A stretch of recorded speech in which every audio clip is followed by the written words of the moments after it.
que on nous rabâche toute la journée que c'est une crise, qu'on peut pas faire autrement, qu'il n'y a pas d'alternative, que c'est la faute de l'État qui est impécunieux, ou des citoyens qui vivent au-dessus de leurs moyens et qui sont des privilégiés, et qui nous le répètent tous les jours à tel point que les gens l'intègrent comme si c'était une vérité.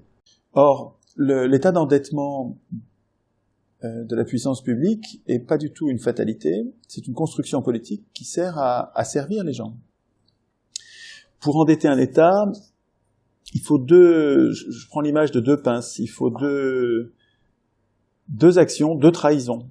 La première pince consiste à priver l'État de la création monétaire, ce qui est absolument décisif. Si les gens qui nous représentent décident que dorénavant la puissance publique ne pourra plus emprunter auprès de sa banque centrale, donc à taux zéro, gratuitement, et faire créer l'argent dont elle a besoin pour ses citoyens, et qu'elle doit, au lieu de ça, emprunter auprès des marchés financiers qui sont les riches du moment, du pays ou de l'extérieur, de l'étranger, si des représentants d'un pays, d'Espagne ou de France ou d'ailleurs, les représentants d'un pays décident que l'État ne peut plus créer lui-même la monnaie dont le peuple espagnol a besoin ou français a besoin, ces représentants trahissent littéralement le peuple et mettent en place une première pince qui fait que si l'État manque d'argent, il devra s'endetter parce qu'il ne peut plus créer l'argent dont il aurait besoin.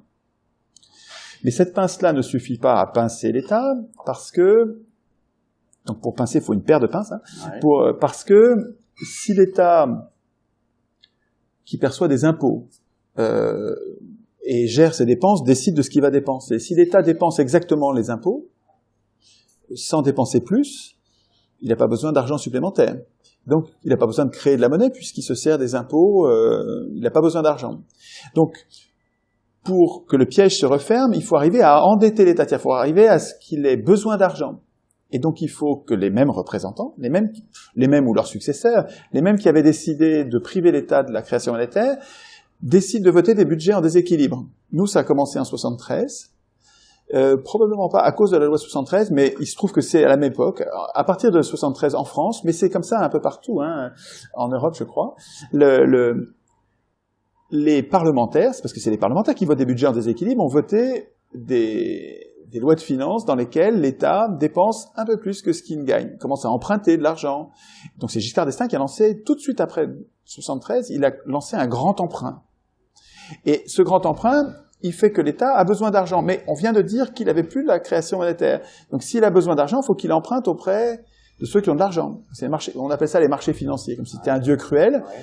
Et vous apercevez que, en fait, l'État n'augmente pas ses dépenses. Comment ils font pour voter les budgets en déséquilibre? Ils le font depuis 40 ans, donc il faut augmenter une dette énorme. Aujourd'hui, on en est à 1800 milliards. On va arriver à 2000 milliards de dettes, alors qu'un État digne de ce nom ne devrait pas emprunter de l'argent. Mais donc, c'est progressivement depuis 40 ans qu'on a voté des budgets en déséquilibre, non pas en augmentant les dépenses de l'État, en construisant des autoroutes, ou des hôpitaux, non, en baissant les impôts des plus riches. On appelle ça, ici en France, on appelle ça des niches fiscales. C'est-à-dire ils ont mis l'État dans une situation, cette deuxième pince qui consiste à endetter l'État en votant des budgets en déséquilibre pendant 40 ans, et ça c'est les socialistes comme les UMP, les soi-disant de gauche, soi-disant de droite, sont tous au service de la banque et des ultra-riches, dont ils servent les intérêts en ligotant l'État, en mettant l'État dans un carcan qui fait que... Oui, comme un prisonnier, comme un forçat. Et comme c'est l'État qui est détenteur de la puissance publique, et donc de l'armée, de la police, monopole de la force, cet État va être comme contraint par les marchés financiers d'imposer une loi de fer au peuple, avec ce qu'ils appellent l'austérité, mais qui est un coup d'État bancaire, qui a rien, c'est pas du tout une crise, c'est un piège monté de toutes pièces depuis 40 ans, avec des éléments du piège. L'interdiction de la création monétaire aux États a été verrouillée au plus haut niveau par l'article 104 du traité de Maastricht, qui est devenu 123 de Lisbonne, et vous êtes enfermés, les Espagnols sont enfermés dans le même piège. L'État ne peut plus emprunter auprès de la Banque centrale. L'État ne peut plus... S'il pouvait emprunter auprès de la Banque centrale ou emprunter au marché financier, il emprunterait à taux zéro, ça lui coûterait Ça lui coûterait rien en intérêt. Et là, il est obligé d'emprunter au privé. Au privé, et de leur payer un intérêt ruineux. Et non nécessaire. La dette, etc. Etc. C'est pas un piège économique. C'est un outil économique, mais qui constitue un piège politique. Une fois encerclé comme ça, un État ne peut plus faire que ce qu'on lui dit de faire. Il est